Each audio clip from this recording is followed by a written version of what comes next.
Right, Nolan? Put this on here. Yeah, we got a deal done yesterday actually, which is Yeah, awesome. that's awesome, and I would love to hear about that too. Yeah, sure.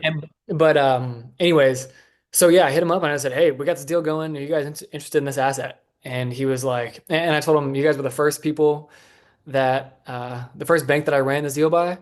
And he was like, "Well, I hope it stays that way. I hope we're the only people you run this deal by." And so, anyways, they No, like, sorry, say that again. no, There you go. competition. Yeah, Yeah, there you go. So anyways, it looks good and everything, but of course the hard work is yet to come where we actually get in the negotiation. that's right. Love it, dude. That's awesome. Hmm. What else is what else is everybody else working on? We closed a deal yesterday. I've got another deal in my pipeline I can go over, but I like to hear what everybody else is working on. What's in everybody else's hopper right now? Anybody want to start? Or where they're at, whether it's a deal, whether it's a situation with a broker, whether they're trying to meet up with a banker, where is everybody? That way we can discuss to figure out, okay, how can we help you move, forward with where you are today, that kind of thing. Hey, Nolan, how's it going? Hey Brian, what's up, brother? Good to see you, Not man. much. You're making Good to it. see you guys.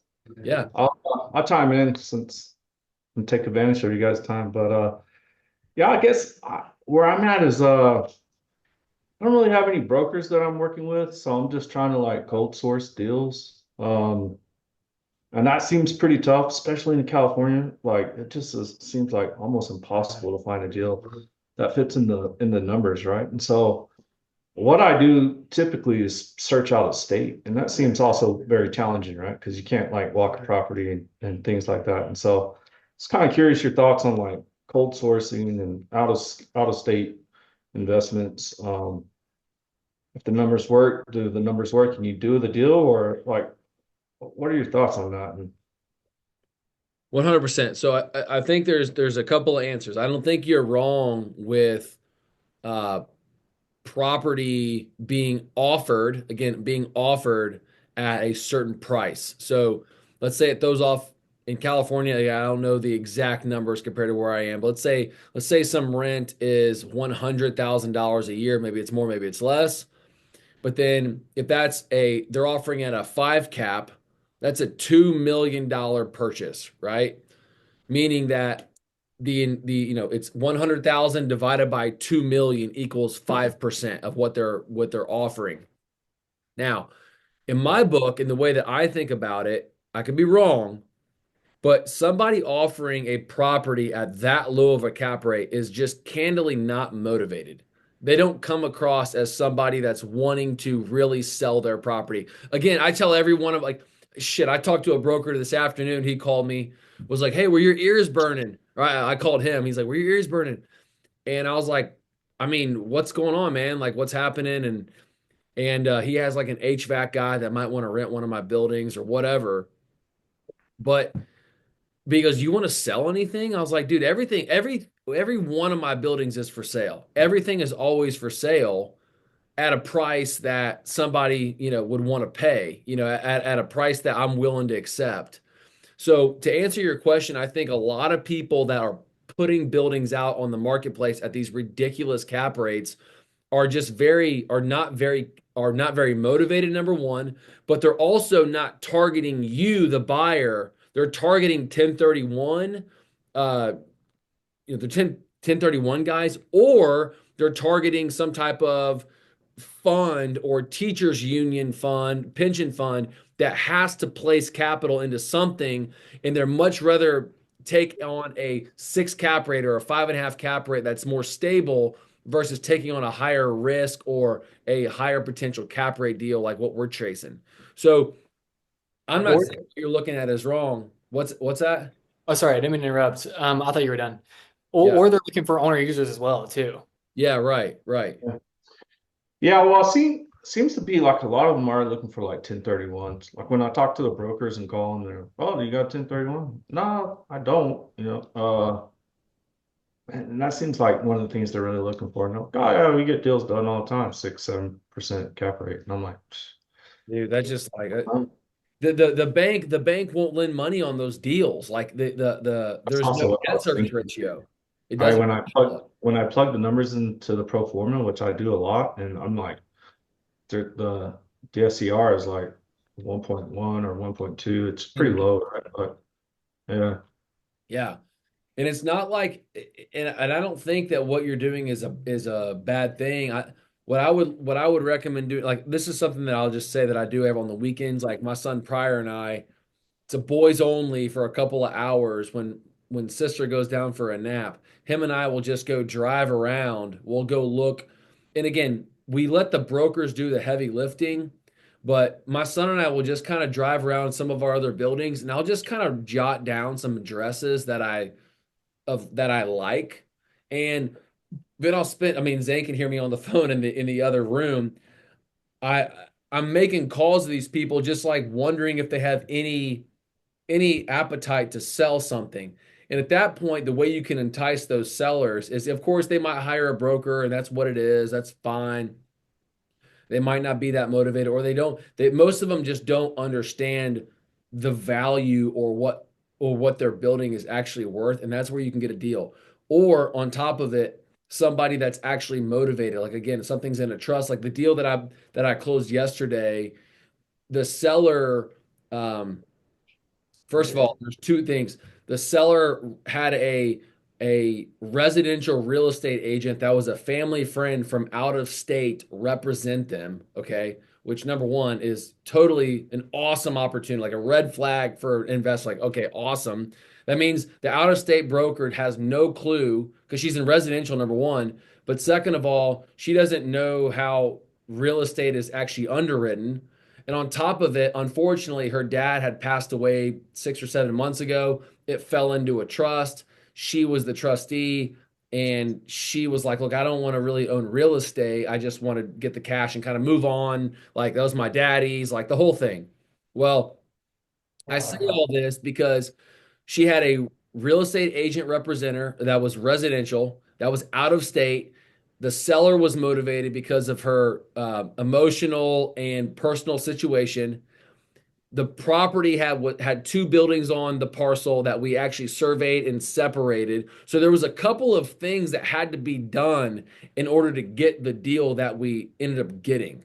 So I know that sounds like a lot, but my I guess my recommendation would be is like trying to find sellers that happen to be motivated, and that can be on Craigslist, that can be anywhere, but I really focus on like that relationship with brokers. Like I would have never found that deal if it wouldn't have been for my brokers sending that to me, and that doesn't happen. And I was talking to and I'll open this up for a question, but this is I think in a really important piece to Brian and everybody. A lot of people I just had a lunch with a guy like a couple of hours ago. He's like, how do I get into this? How do I do this? He's a young kid. And I said a lot of people focus only on the deal. They're consumed with the deal. What I have focused on, and I'm not saying I'm better or worse than anybody, but my main focus has always been the relationship with the broker and the banker and the account and the attorney and doing business and developing a relationship with my team. If you jump out of the gate, not directing this to you, Brian, just in general, if someone jumps out of the gate and is only thinking about how do I do the next deal, transact, transact, transact, well, it your deal flow is not going to go very far. Like I'll get dinner with my bankers. Like one of my bankers' wives is pregnant with twins, and I brought him some flowers. Like that sounds cheesy, but that goes a little step further than maybe some of his other borrowers. My broker, he invited me to his wedding. Like stuff like this that again is not like high and mighty, but things that are focused more like I'll get a beer or a lunch with one of my brokers or bankers every single week, and we'll just like sit down, we'll chop it up, what's going on, and knowing that I'm not in it just to transact. I'm in it because I actually give a shit about them as a person. And in my opinion, that's more valuable over the long range and the long term. And that's where, in my opinion, I think that's where the deals really begin to inflow towards you because these other guys are like, man, I want to do business with this Brian guy. I want to do business with Grant, Ariana, Zane. I want to do business with Parker. This is more that style of way of thinking, I think, is more valuable in long range thinking than just trying to do one or two off deals. If that kind of answers your Yeah. question, No, 30,000. I hear that, right? And so I've been on this kind of like a rabbit hole. I started with Never Split the Difference. You'd mentioned that book one time, so I went There we and read go. it. There we go. Oh Great. yeah. And so then that sent me down. I read Negotiate with the Devil, and he mentioned Never Eat Alone. So I'm reading Never Eat Alone right now. He talks a lot about that, right? Like relationships and networking. And so I guess my struggle has been like, man, how do I do that out of state? How do I build a relationship? So I can't go just grab coffee or can't go just grab, and maybe I'm making excuses, but that seems more challenging when it's an out of state because, or maybe I'm just focused on the wrong things and those deals. I just don't feel like those deals are available in California. I don't know if anyone, if they are, they're not, but and I'm just not finding them. But it feels like I have to go out of state to really find a good deal or a deal that would make the numbers. But maybe I could be wrong about that. Man, I don't know. Again, I wish I knew California the way that you did. One thing that we can offer, I would say, is as time goes on, I mean, people that are from other states that are in our group that are looking to for potential capital partners and things like that. I mean, Sure. I think there's opportunities there like big league. So, and then of And I'm course, interested in those. off Yeah. platform, yeah, that kind of thing. Yeah, yeah. I'll be interested in those types of deals too. But I think Zane had a couple. All right. Okay. Just something to think about. Yeah, 100%. Does anybody else have a thought or opinion on Brian's situation? That way we could shed better light on that. Does anyone have a thought?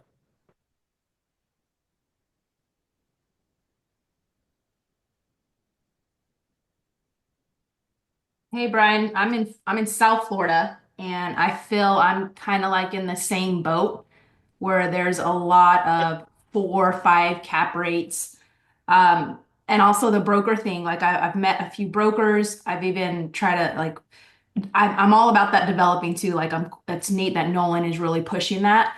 But I'm similar type thing. I'm in that like 4, 5, and the brokers will tell me everybody's doing like the 1030 like what you said, or they're even just some will just come straight cash here. So I'm trying not to get discouraged. I just got an email from a broker to go meet to see something on Thursday, and this will be my first Nice. walkthrough because I've even tried Oh, to walk other buildings, and I don't know. It's like developing that relationship is what I'm trying to do, so they can get to know me and be like, all right, this chick, like she wants to get moving, but it's like you got to push that relationship, and I'm tricky because I'm only during working hours. So I'm trying to get to go places during working hours, and I found that a lot of the brokers, for some reason, they like to go later on in the day, and that's when I got to put my mom hat on. So excuses out the wazoo. I'm excited. I literally just got this text that said we can go 12:30. So I'm nice. excited for that to finally walk a building. And it's just under it fits. I can if we'll see if I can maneuver the money, but it's just under 10,000 square feet. So Hey, that's Ariana too, just really quick, I want to make sure that you have this. If you don't already, let me share our this screen here. Do you have this due diligence spreadsheet right here? Do you have this already? yeah, isn't that the one that you guys just sent This last is the week? newest update, and actually, this is the one I need to actually include in my own update. This is one I've got, but um, I think again, if you were to show up with on that walkthrough with this like as a PDF, like kind of just print it out, Yep. I really believe that it will do a couple of things for you. It will help you ask a couple of questions that you might not have otherwise asked. So you'll be able to get more information out of the deal. It's going to stretch your broker's like capacity, which I think is great. But second of all, too, if you show up with this due diligence sheet like this, I really believe it's going to uh, prove to the broker that you're serious about transacting. You know what I mean? Which is like half of the battle is like separating yourself from, or a person in general separating themselves from a doer and a wannabeer kind of thing, you know? Yeah. So I think just having something like this, just like printed out and you're walking through this whole thing. Hey, so what's the current lease look like? You know, do they have an option? Like, what is, tell me more about the physical attributes, all some of the deferred maintenance. I think this is a really important piece when you're underwriting. You're asking questions about even the age of the HVAC, the existing zoning, um, certain situations like, again, is a sprinkler system existing?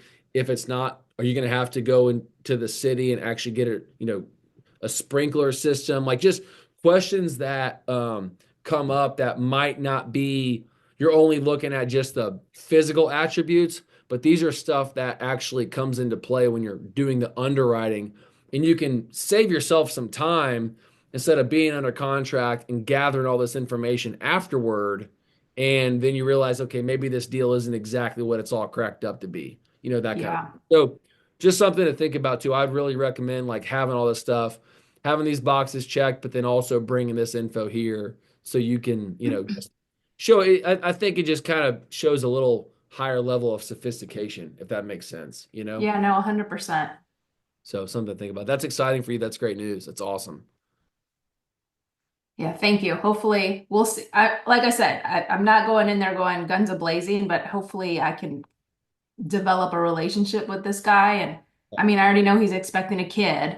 So I was thinking I'm probably going to bring him, it's a little girl, bring him something. I have two girls. There you go. So be like, hey, I know your wife is about to pop in May. So It's we'll see. little things like that. I'm Yeah. telling you, it's like that kind of stuff separates you. I'll tell you guys a quick story. I'll be very brief. When I was in high school, I was trying to be a baseball player, and I'll tie this back into what you're talking about, Ariana. I was a baseball player, and I was just some white kid from Indiana trying to be a baseball player. Like there's a ton of us there, and I was like, how can I be different? How can I be different when I go to these showcases? There's like 300 kids. How can I be different? I'm number 189 on the back of my jersey.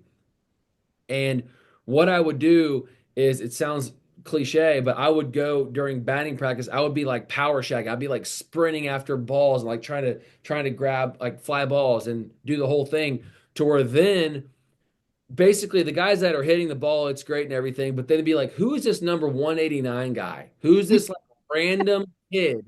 This 17-year-old kid, who is this guy? And they say, oh, this is Nolan Samron guy, this wannabe baseball player. And then what would happen is, like, I didn't make the team based upon me power shagging, but when I came up to the bat or to do, to pitch, they're You like, get oh, watched. this is the guy that like did a little bit more than everybody else that was just standing there. And so then they kind of maybe looked up a little bit in their seat and they're like, wait a minute, let me just follow this cat because he might be more of a spunkier guy that we want to, recruit to our team. So I only say that because that's kind of how I've tried to do everything in my business now. It's like, how can I separate myself and be different than all the rest of those other investors that are out there chasing the same deals that we're chasing? Like, what can we do that's different with a relationship with the broker, a banker? Again, like at Christmas time, I'm always gifting like a little bottle of like some Maker's Marks or something like that. I'm writing a handwritten letter. I'm doing little things that are cheesy out like on the surface, but that's, when that guy cracks that little bottle, I for some of my golfer buddies, I have like this little popper topper that's like an old 3 wood, like just stupid little things that sound cheesy, that's cost me $20 off of Amazon. But like that little thing, every time they pop a top when they get home from work, like that Nolan guy bought this for me. Like I want to be teammates with that guy. So that's a little philosophical, but that's the way that I try and think about like, how can I be a little bit different to where I don't make the team out of the gate, but then I'm at the top of their chart of their playlist. Like, hey, let me see what this guy's about, and you never know what's going to end up coming out of that. You know what I mean? That's the way I view it, at least. So I don't know. Well, have closed the yearbook, man. Come on. Yeah, that's from Parker, my brother. So I don't blame you. I don't hear you, but I got to open it up every now and then. So Parker was a good player too. What else is everybody else working on? What's next? I can kind of go into what I'm doing, but I like to hear more about. I can show you some of the deals that we're working on, but I like to hear what everyone else is doing, see if I can help improve what you guys are moving on. Well, I just have something to add on to Ariana's thing Yeah, that she's doing yeah, since she's going and walking the building for the first time. I think the ultimate goal, obviously, that we just talked about, the relationship, the due diligence stuff, but like at the end, there's going to be some sort of, conclusion that needs to happen. Not that you got to give an offer right there on the spot, but I think it's always best to just be like, "Hey, thank you so much for walking this building with me. I learned so much about it with all these notes that I've taken. I'm going to take this back to my lender and my investors and get back to you with an offer." And then that way he feels like he accomplished what he was doing. You were effective out there actually going and making progress on the deal.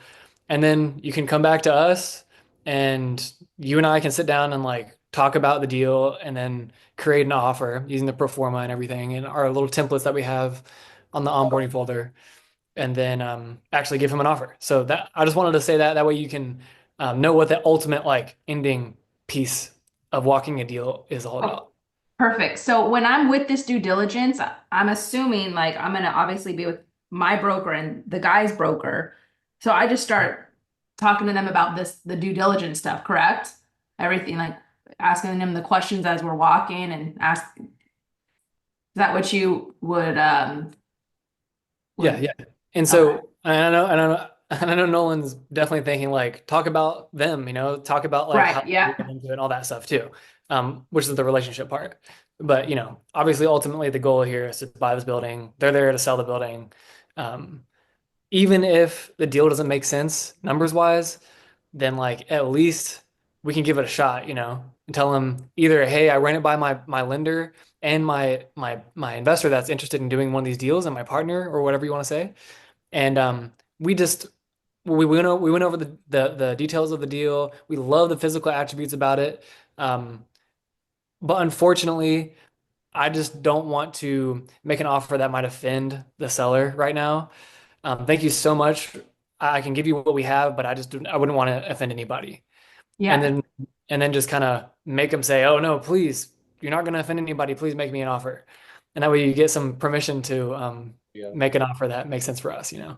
Okay, question. I'm just looking at the updated due diligence and I'm seeing the physical says owner occupied ideally. Why? Why is that on there now? Why is that a preference? When an owner is occupying a building, they're way more likely to want to leave money in the deal. Ah, They're way more likely compared to an investor. Now, an investor is going to get it, but most of the time they're going to want to either 1031 or they're going to go down and drink Mai Tais at the beach, and they don't care about the tax benefits.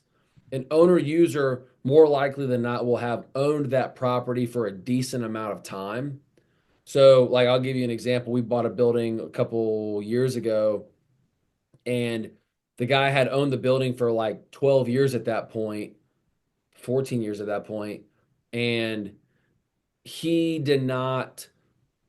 At the end of the day, when he was just wanting to sell something, but I was like, "Look, dude, you're going to save a lot of money in taxes if you do it this way." And I'm not telling you what to do, buddy, but that's when he came back and said, That's why I always joke. I'm like, if you always just have them go to their CPA and have them review it, they usually want to leave more money in the deal.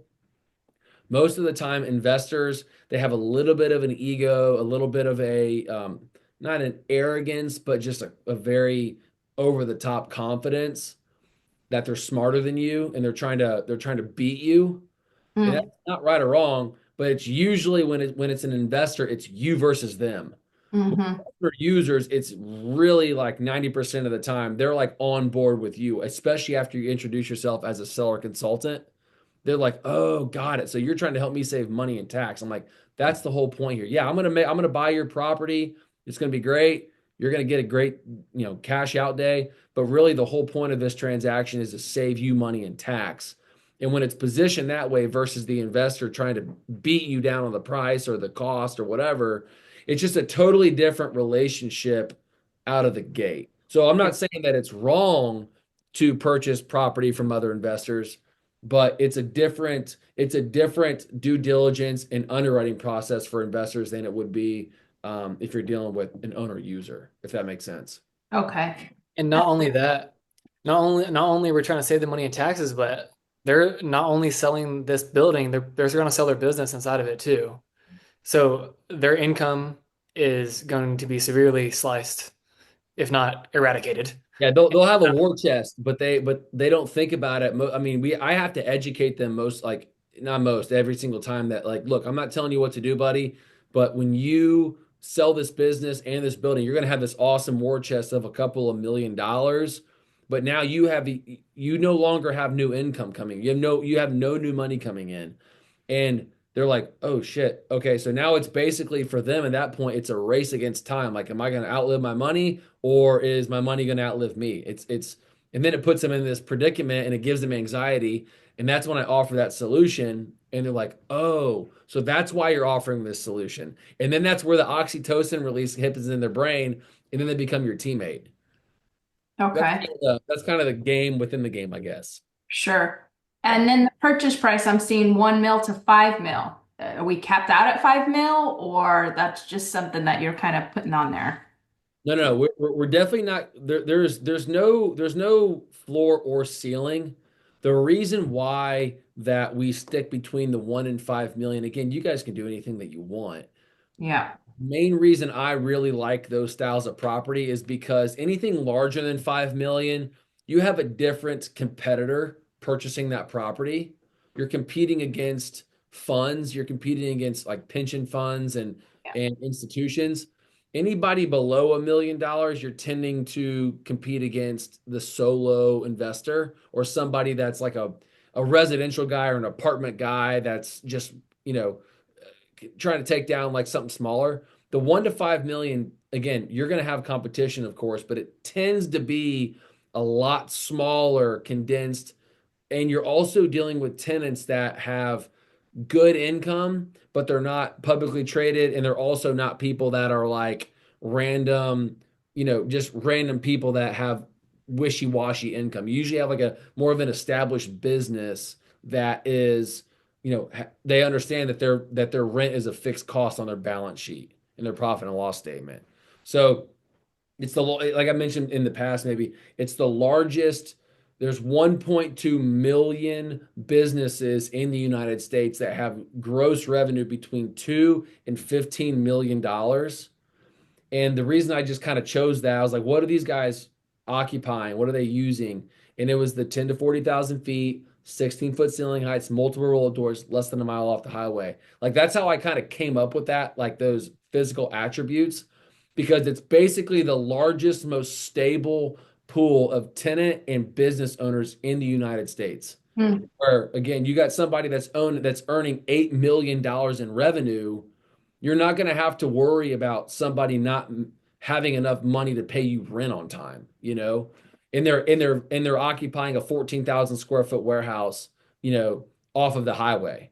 Like that's the way that I've tried to think about it, and that's the reason why I'm so adamant when I'm talking with everybody. Like this is so important because if we miss one of those attributes, essentially it cuts that tenant pool in half, Hmm. and that's just the math. So if like you got the three of the four, the ceiling height, the roll up doors and the size, but you're missing the location off the highway, you basically go from 1.2 to about 600,000 businesses in the United States. And it can, on all those attributes are interchangeable.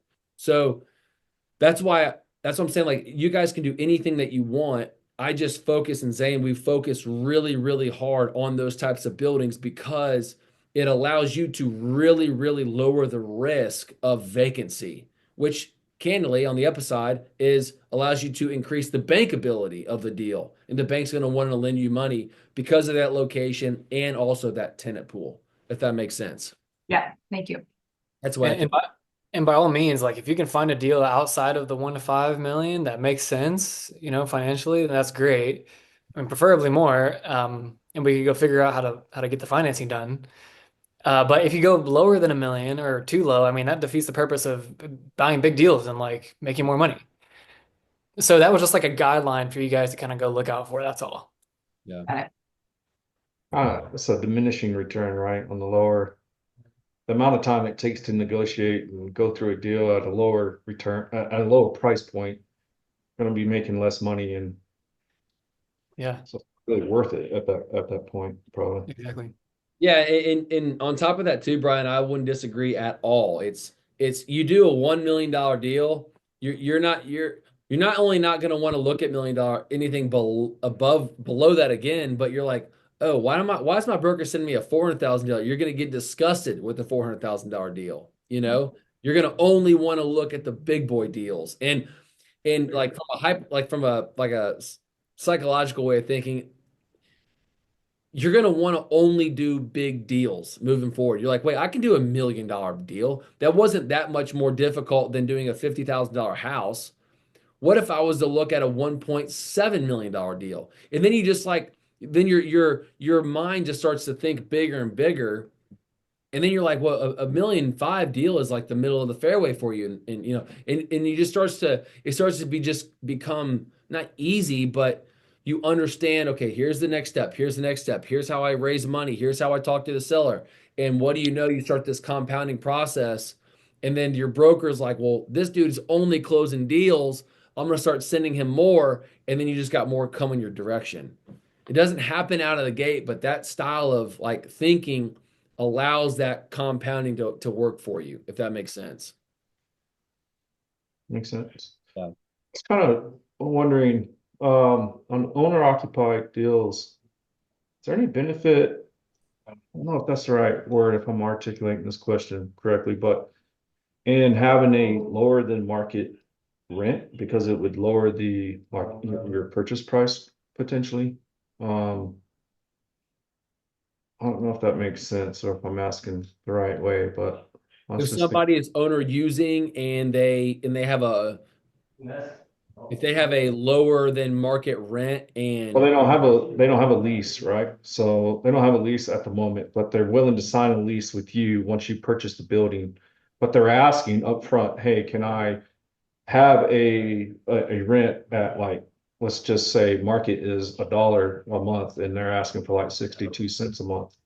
But that impacts the overall price of the deal, right? It's going to lower the price of the property because it's a lower than market rent. Does that have any negative impacts on the overall outcome of the deal, or it seems positive up front, but I don't know if I have like a blinder on or something that no, that's seeing. 100% positive in your favor. That's 100% positive in your favor. If this guy's owner using and he wants to lease it back to you, and at 62 cents a foot a month, which is what, going to ballpark at like 640 a foot net, a year versus $12 a foot. That is an absolute slam dunk for you because you can purchase it at basically half the price of what the actual intrinsic value of the building is. Meaning, if he's going to sell you the building at what he's currently renting the space for. So, like, think about this for a second. I'll give you guys an example. If he's renting it for $100,000 a year and he sells it to you at a 10 cap, which is at 10,000 square feet, let's say it's a $1 million building, but the market rent is really $200,000 a year. That means the value of the value of the building is $2 million. And he doesn't know what he doesn't know because he's thinking, oh yeah, I'll sell this building to this guy at a discount because I'm getting a discount on rent. You end up winning that deal, man. Like big league. Yeah, so I have a deal similar to that right now that I Yeah. was looking, and the guy, when I called the broker, he's like, you're the first one to say that 62 cents is attractive rent. And I was like, Okay. so I didn't explain to him why, but I was thinking, well, if it was 90, if it was $1, it cost me almost twice as much. It's like a 48% discount, right? It almost cost me twice as much to get the same deal.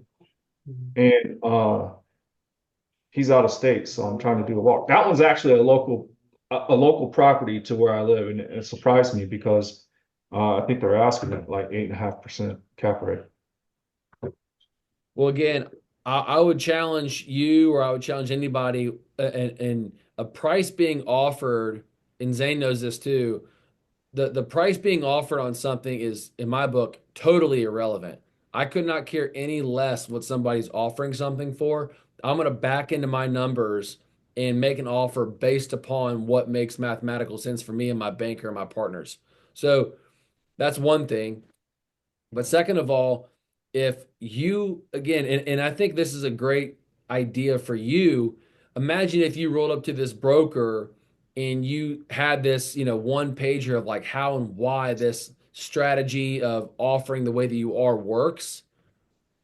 He's probably going to get educated because you've got more information than even he does. Like you probably understand commercial real estate, maybe some of his brokers do. So I would say if you got a guy that's offering to rent the space back from you at a discount compared to what the market rent is, and he will sell it to you at that discounted price, I would do that deal yesterday because the real intrinsic value, because again, on that, if the value of a building is $1 million, but he's willing to sell it to you because he wants a cheaper rent. And he's willing to sell it to you for 500,000. Dude, I do that deal. I would beg, borrow, and steal to find a way to buy that building from that guy, knowing that I've already got $500,000 of equity tied up in that. Because if and when that guy leaves, I can rent the space out for its market rent, which increases the value to, immediately to $1 million. You follow that? Does that make sense? No, it makes a lot of sense. Yeah. Send over some information to me, Brian, to Zane and I, so we can help you dissect that. So that way we can like help consult with you as you're, working through that kind of potential offer and everything. Or at least Okay. get some information on it. It's on the old pro forma, but I can share it with you guys. Oh, that's all right. Zane. We just blasted out our 3.0 performance. So I mean, yeah. You're just too dated now, Brian. I mean, come on, man. You gotta get back into it. Come on. I'm Yeah, we've sorry. been we've been talking about the pro forma for like months now, but does anybody not have the pro forma yet? Did anybody have trouble downloading it or anything? Just to make sure I can help if nobody, it looks like everybody has it. That's good. But we also told 1 week if anybody has any ideas about how we can improve it, for example, we're all ears. So I know that a lot of you guys are kind of like savvy with Excel and everything. So if you have ideas of how we can improve it, then It's a good idea. Like let that. us know.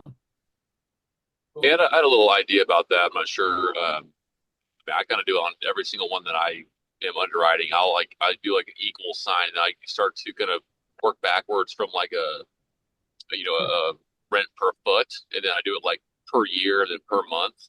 Like and so like I do like equals like the square footage times whatever cell has like the per price per foot, per year. And it's like say it's $6 a foot, it times 10,000 square feet, be $60,000 a year. And then the next cell I'll divide it by 12, so it's like $5,000 a month. So that way I can just have that and instantly put it in there. I don't know if that's like maybe a smart thing to add in there too, where it just makes it more accessible to plug and play with the square footage, or the price per foot or something like that. I don't know, but I do that every time. Are you wanting to know the rent per foot on a monthly basis, not just an annual basis? No, for me. Parker? I lost you. Sorry. You said again? I'm asking if are you interested in learning like or like having on your pro forma knowing what the rent per foot is on a monthly basis and on top of as an annual basis too?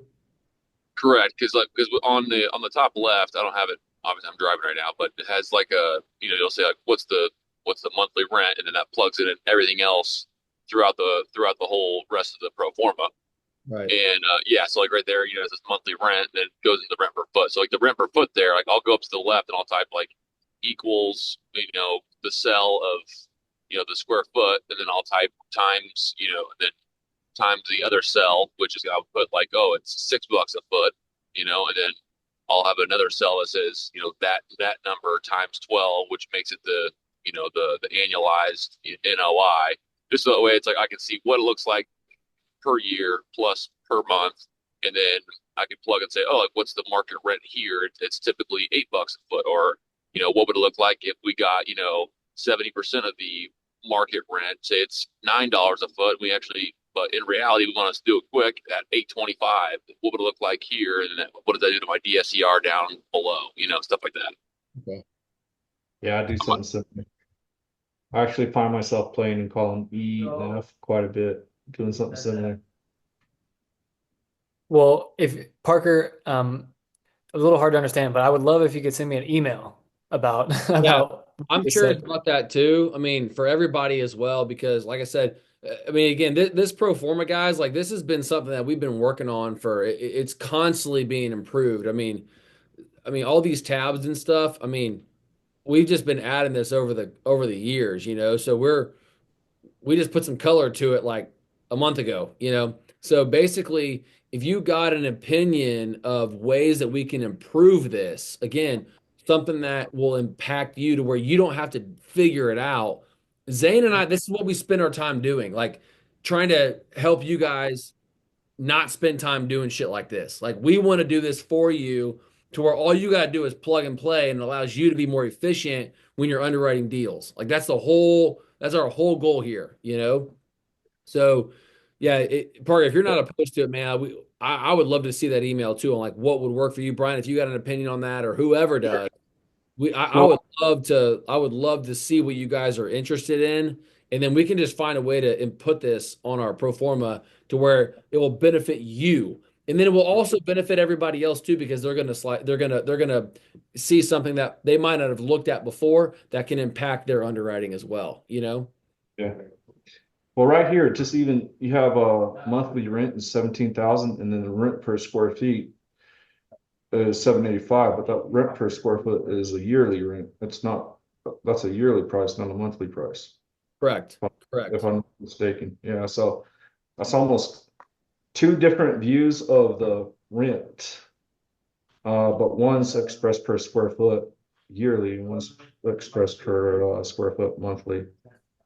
Well, I But can definitely, we can definitely improve that. And the reason why we have the rent per foot being on an annual basis, candidly, is because if I'm talking with brokers and I'm talking about on a monthly square footage, they're gonna know that I'm not serious or I don't know what I'm talking about, candidly. So I'm only like this metric right here is most importantly any building I'm looking at, anybody I talk to is always like, hey, they're looking to rent it for $6 a foot or whatever it would be. It's only annualized income, like immediately. It's immediately annualized income, and then I can always just back into the quick number of what they're paying me a month. So the way that these guys that are talking, that are seasoned, that are already doing it. So I'm not telling anybody what to do, but if you guys can understand that any broker that's somebody is only talking about rent per foot on an annual basis. So if you like to know individually like what makes sense to you on a monthly, that's totally fine. We can of course like improve this for you, but when you're speaking with your broker, I highly highly recommend you only speak with them about annualized rent per foot. That's if you talk monthly or anything other than annual, kindly, you're not going to be taken seriously. That I can't describe it that's any. interesting. That's very interesting because I see it advertised and marketed different ways. I see it marketed both ways. So I never knew that. That makes a lot of sense. It may be. I mean, I could be totally wrong, Brian. Honestly, I don't. I mean, again, the way that I speak with guys and the way that, especially when our brokers are leasing buildings, it is only marketed as $6 a square foot or whatever. If it's 10,000 square feet, it's $6 a square foot, and that creates $60,000 a year. And again, they do the math and it's triple net, whatever. The the way that I've done it and the way that the guys that I've ran with, and it's been successful so far, but I'm also open-minded. I have not seen it to where it's marketed at a monthly rent per foot. So I could be wrong, but that's just the way that I've seen it in at least where the guys that I'm running with. So but I'm not opposed to being open-minded, that kind of thing. Well, that's helpful. So I don't sound like a noob every time that I talk. A noob, that's right. I've actually seen that marketed before, like on per lease on a monthly basis too. But kind of going to what Nolan said there, I actually kind of viewed that as like these guys don't know what they're doing because they're marketing it as per month lease. And I mean, when I see that too, I think the way I look at that is like that it's a broker trying to get one over on someone who doesn't know shit because it's like, oh, it's only 62 cents. Oh my gosh, this is great. It's like they're trying to get one over on you, and I immediately think lower of them, to be honest. Yeah, yeah. That's And good to know. I'll share the same opinion now. I'll think differently of those guys. And it's not that somebody, again, I don't disagree with Parker. It's like you're not trying. The way I look at it is like I wouldn't ever think about taking advantage of somebody, but if somebody's talking to me only about what the market rent per foot is per month, I'm like, we're not talking the same language, and that's okay, right? Spanish is different than English or whatever. We just have different dialect. That's all it is. Like I don't speak Spanish. Like this guy doesn't speak English. Like we're just all from the same page. So it's not like I'm looking down on somebody. It's just that like, hey, look, dude, we're not on the same page here, buddy. Like we got to get on the same page together. So, um, but that's a great point, Zane. I would say that if anybody else has a thought on ways that we can improve this pro forma for y'all to increase efficiency, increase value, um, anything along those lines, like please don't hesitate to let us know. We spend every day together. Like we are together every single day trying to improve this for y'all. And yeah, it just we're again the whole point of our group really is just to like help you guys get deals across the finish line. So any ways that we can create this for y'all, please don't hesitate. So that's where we're at.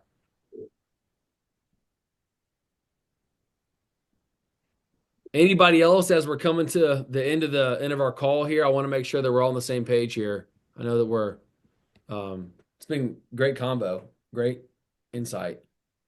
yeah, I have a quick question, and this is for Parker. I saw a post that you made on School, Parker, the other day, and I was just curious if you had any more background on like the story or what's up with that, and so I can maybe like shop it to investors or something like that, if possible.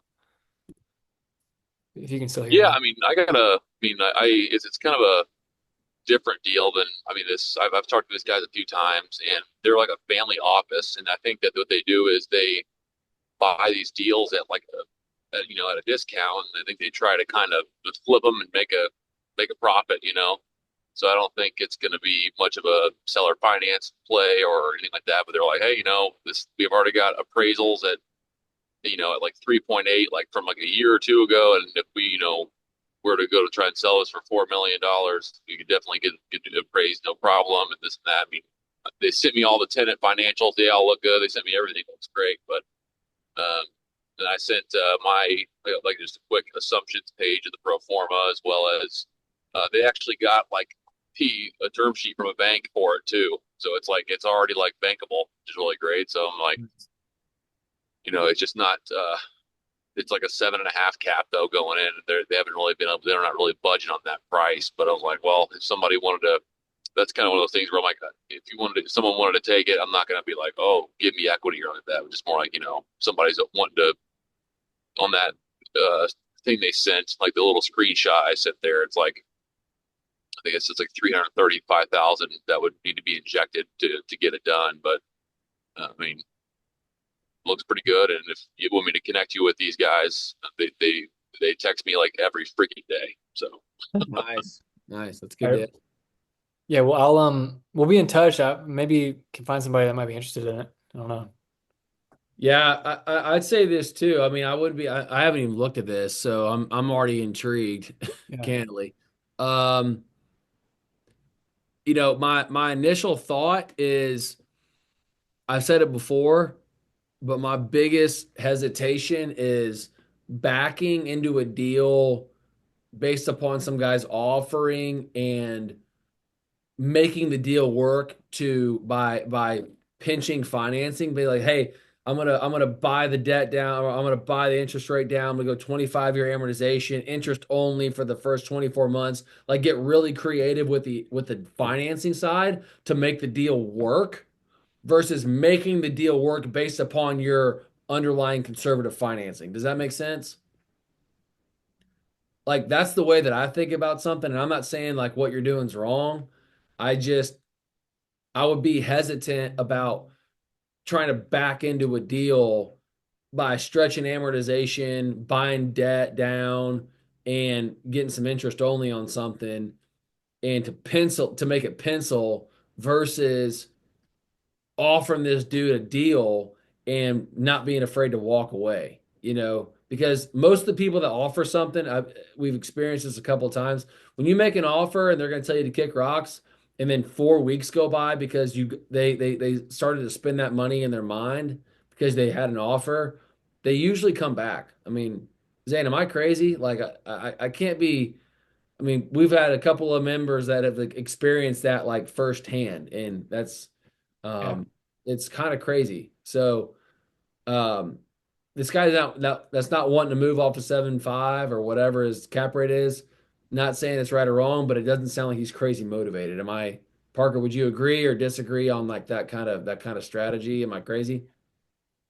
Yeah, I mean, I don't think they're like I said, they're super motivated. I don't think. I mean, I think they're in a family office that's worth, probably a couple nine figures, which is really cool, I guess. But then it's like, so they're not like really strapped for cash or in a hurry. So I'm just like, I was kind of like, well, I just wanted to put it out there in case anybody, had extra capital that they would need to inject into something that's going to have, 2% rent bumps and, you're not going to get a ton of tax benefit because it's only 10,000 square feet, but it's a lot of acreage.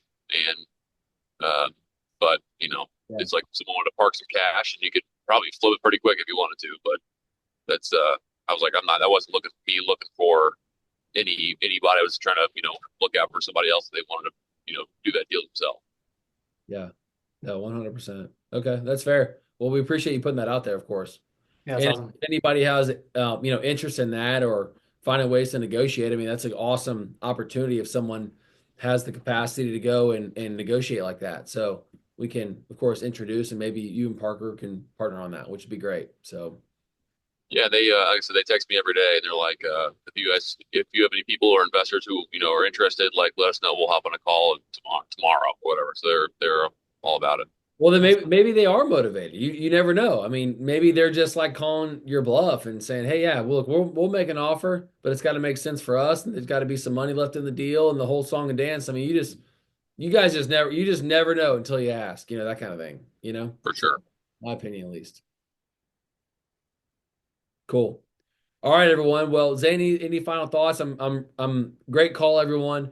We will be back in touch. I think our next call is Tuesday or no, Thursday next week? Thursday of next week. So if anybody has anything else, I say it every time, has anything else that they're working on, do not hesitate to get with Zane and I. We are always on your team. Whatever you need from us, do not hesitate. We are always there for you. Please let us know. You got a deal that you're working on, email us. We will get back with you immediately. We want to keep moving the ball down the field. All right, guys? Awesome. Awesome. All right, everyone. Thanks so much. I'll upload this thing to our call, to our school, and then you guys let us know if you have anything else. Thanks so much. See you next time. Sounds Appreciate good. it. See ya.